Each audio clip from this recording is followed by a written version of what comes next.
दोस्तों कैसे हैं आप सब। चलिए शुरू करते हैं। आज हम डिस्कस करने वाले हैं बहुत ही ज़्यादा इम्पोर्टेंट चीज़, जिसके अंदर हम लोग self paced online module set बी की अच्छे से स्ट्रेटेजी डिस्कस करेंगे, जिसमें हम देखेंगे कि कौन कौन से टॉपिक्स होते हैं जो एग्ज़ाम में डायरेक्टली आते हैं और हमारे लिए बहुत इंपॉर्टेंट हैं।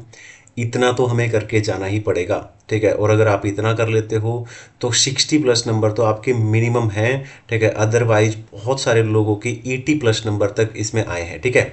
लेकिन साथ ही साथ जब आप सेट बी की तैयारी करते हैं तो आपको इतने अच्छे से तैयारी करनी है दोस्तों कि आईबीएस का पेपर 6 जो अपना आईबीएस है उसमें जो कोस्टिंग का अपना पार्ट रहता है, ठीक है, जिसके लिए हमें सेट बी करना पड़ता है, ठीक है। तो वो इतने अच्छे से पढ़ना है, अभी इसी टाइम पे इतने अच्छे से पढ़ना है कि उस टाइम के लिए भी यानी आईबीएस के लिए भी हमारी तैयारी हो जाए। तो चलिए बात करते हैं दोनों के लिए कि कौन कौन से इंपॉर्टेंट टॉपिक्स हैं, चाहे वो थ्योरी के हैं चाहे वो प्रैक्टिकल हैं, जो आपको बिल्कुल भी इग्नोर नहीं करने हैं, ठीक है ना। आईबीएस के अंदर लगभग लगभग आपकी 10 नंबर की मिनिमम 10 नंबर की वेटेज रहेगी, ठीक है। ज़्यादा चांसेस रहते हैं कि प्रैक्टिकल टॉपिक्स आते हैं, पर इसका मतलब ये नहीं है कि थ्योरी इग्नोर करनी है, ठीक है। तो ये यही पढ़ना है आपको सेट बी में पास होने के लिए तो पढ़ना है ही इतना, ठीक है ना। तो साथ में आप आईबीएस में अपने 10 नंबर तो मिनिमम लेके ही आओगे, है ना। तो चलिए देखते हैं, आते हैं कि कौन कौन से टॉपिक्स हमारे लिए इंपॉर्टेंट है और हमें करके जाने हैं। ये इंपॉर्टेंट टॉपिक्स हैं दोस्तों, ये बिल्कुल भी इग्नोर नहीं करने हैं आपको, ठीक है। सबसे पहले बात करते हैं कि सर हमें थ्योरी करनी चाहिए या प्रैक्टिकल करना चाहिए। तो थ्योरी और प्रैक्टिकल दोनों ही करके जानी है, ठीक है ना। ऐसा नहीं करना है कि खाली थ्योरी कर ली और प्रैक्टिकल के भरोसे चले गए, ऐसा नहीं करना है, ठीक है ना। एक चीज के ऊपर नहीं रहना है, दोनों चीजें हमें करके जानी है अच्छे से, ठीक है। ओके सर, ठीक है। अब सवाल ये उठता है कि हमें कैसे पता, क्योंकि स्टडी मेट जो हमारा है उसके अंदर इतनी सारी थ्योरी दे रखी है, तो हमें कैसे पता चलेगा कि कौन कौन सी चीज़ें इंपॉर्टेंट है। तो चलिए थ्योरी के बारे में पहले बात कर लेते हैं। तो थ्योरी के अंदर टोटल यहाँ पर 22 क्वेश्चन प्लस में 4 क्वेश्चन, यानी कि टोटल 26 क्वेश्चन हैं, ठीक है। टोटल 26 क्वेश्चन है दोस्तों, जो आपको थ्योरी के अंदर करके ही जाने हैं, करके ही जाने मतलब, ठीक है। तो यहाँ पर आपका सेट बी प्लस आईबीएस दोनों में के अंदर कोस्टिंग का काम चल जाएगा, कुछ भी इसके अलावा करने की आपको जरूरत नहीं पड़ेगी। ये 26 क्वेश्चन कहाँ से देखें, कहाँ मिलेंगे हमें, ठीक है ना। मेरा मैराथन डला हुआ है, उस मैराथन के अंदर मैंने 22 क्वेश्चन करा रखे हैं और एक अलग से प्लेलिस्ट बना रखी है जिसमें एडिशनल थ्योरी के क्वेश्चन 4 डाल रखे हैं। ये 26 के 26 क्वेश्चन आपके 100% हो गए, बात खत्म। इसके अलावा आपको कुछ करने की जरूरत नहीं पड़ेगी। अब बात करते हैं प्रैक्टिकल पोर्शन के ऊपर, कि ये तो थी कि थ्योरी। अब बात करते हैं प्रैक्टिकल। देखिए प्रैक्टिकल हमारे लिए बहुत इंपॉर्टेंट हो जाता है। अब रीजन क्या है इंपॉर्टेंट होने के, देखिए सबसे पहली बात तो ये कि प्रैक्टिकल्स के अंदर आपको इसलिए इंपॉर्टेंट मैं बोल रहा हूँ, ठीक है, क्योंकि प्रैक्टिकल्स के पूरे चांस है कि कम से कम 2 क्वेश्चन 5-5 नंबर के आईबीएस पेपर 6 के अंदर भी हमें यहाँ से कोस्टिंग से मिलने के चांस पूरे रहते हैं, ठीक है। जैसे अभी अगर इस अटेम्प्ट की बात करोगे, आप जो नवंबर अटेम्प्ट गया है तो उसके अंदर से एक टॉपिक आ गया था ओईई, ठीक है, स्टैंडर्ड कोस्टिंग का एक क्वेश्चन आ गया था। तो ऐसे करके मतलब आपको मिनिमम 10 नंबर तक तो मिलने वाले हैं ही, ठीक है। तो इसलिए बहुत अच्छे से करना है। तो यहाँ पर ये इंपॉर्टेंट टॉपिक्स हैं दोस्तों, जो प्रैक्टिकल क्वेश्चंस के लिए आपको करके जाने हैं, जिससे सेट बी प्लस आईबीएस दोनों के अंदर काम चल जाएगा, ठीक है ना। सबसे पहले बात करते हैं कॉस्ट ऑफ क्वालिटी करके जाना है दोस्तों। Cost of poor quality, cost of good quality आपने पढ़ा होगा, ठीक है। उसके अलावा थ्योरी ऑफ कांस्टेंट करके जाना है, ठीक है, which is very important. And pricing methods करके जाने हैं आपको। प्रॉफिट मैक्सिमाइजेशन मॉडल करके जाना है। टारगेट कॉस्टिंग करके जाना है। प्रोडक्ट लाइफ साइकिल करके जाना है।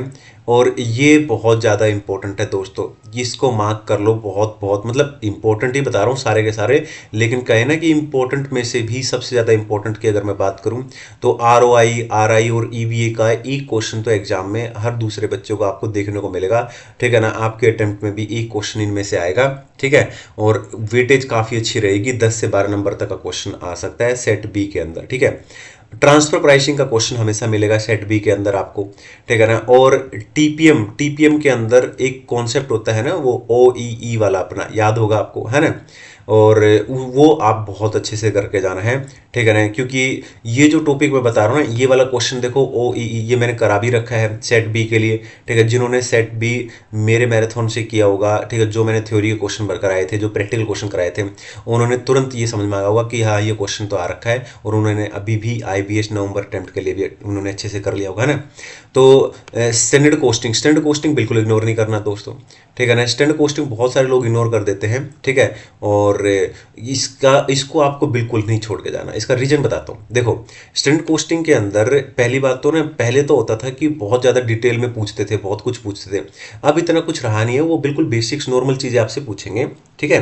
तो स्टैंडर्ड कोस्टिंग के अंदर, और एक मैं आपको चीज़ बता दूं, स्टैंडर्ड कोस्टिंग के अंदर ना आप जो प्रैक्टिकल क्वेश्चन प्रैक्टिस करो ना, वो स्टडी मेट के करना, इलिस्ट्रेशन प्लस में जो भी क्वेश्चन दे रखे हैं, टेस्ट योर नॉलेज के। उसके पीछे रीजन क्या है कि वहां से डायरेक्ट क्वेश्चन देते हैं, खाली फिगर चेंज करके, ठीक है ना।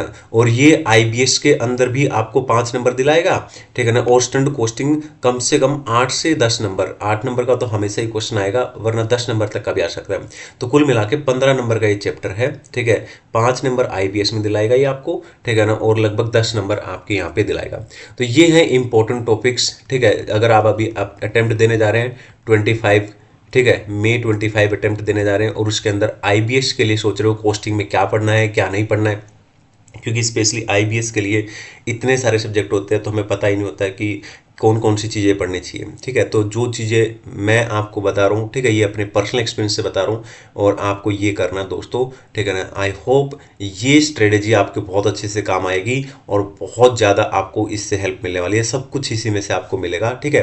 तो ऑल द बेस्ट, और यहाँ पर अच्छे से आपको तैयारी करके जानी है। बिल्कुल ऐसा नहीं करना है कि एक दिन में मैं तो पढ़ के गया था पास हो गया। तो अभी तो सेट बी में तो पास होना बहुत आसान है, सेट बी का तो रिजल्ट बहुत ज़्यादा है, इसमें तो पास हो जाएंगे, ठीक है। लेकिन साथ में आईबीएस के अंदर भी तो तैयारी करनी है ना। फिर लास्ट मोमेंट पे क्या होता है, हम लोग कोस्टिंग की मान लो स्टडी मेट खरीद लिया, ठीक है ना, तो स्टडी मेट फिर मन नहीं करता उठाने का, हमें समझ में नहीं आता कि क्या इंपॉर्टेंट है, इधर उधर से कोशिश करते हैं, नहीं हो पाता है, ठीक है। तो क्यों ना ऐसे करें कि अभी इतने अच्छे से पढ़ लें, ठीक है ना, ये सब कुछ चीज़ें डिटेल में ढंग से पढ़ के जाएं। आईबीएस की तैयारी आपकी साथ साथ में हो जाएंगी, फ्री के 10 नंबर एक्स्ट्रा और ऐड हो जाएंगे आपके, ठीक है। क्लियर है। तो चलिए आज के लिए इतना ही, और मैं वीडियो डालने वाला हूँ आईडीटी के लिए। आईडीटी में अपना अटेम्प्ट है 25 का, उसके लिए अभी पूरा स्टडी मेट डाला नहीं है, ठीक है। तो स्टडी मेट इंस्टीट्यूट ने अभी पूरा डाला नहीं है, ठीक है। मई 25 और नवंबर 25 का जो एप्लीकेबल है, कस्टम्स उन्होंने पूरा डाल दिया है, ठीक है। 2 मॉड्यूल डाले उन्होंने, ठीक है। तो आप जाके एक बार चेक कर सकते हैं आईसीएआई के वेबसाइट पे, उन्होंने पूरा स्टडी मेट अभी डाला नहीं है। जैसे ही स्टडी मेट डल जाता है, ठीक है, तो मैं आपको पूरा स्टडी मेट भी दिखाऊंगा, और उसके अंदर क्या क्या चीज़ें हैं वो सब चेक करेंगे हम लोग, ठीक है। तो आईडीटी के लिए हम लोग तैयारी कर रहे हैं, और साथ में तो जल्दी से जल्दी आप एक काम करेंगे, नोट्स के लिए टेलीग्राम चैनल आप ज्वाइन कर लेंगे, ठीक है। चलिए आज के लिए इतना ही, और अच्छे से पढ़ के जाना है, ये टॉपिक बिल्कुल भी इग्नोर नहीं करने हैं दोस्तों। चलिए बाय, आज के लिए इतने।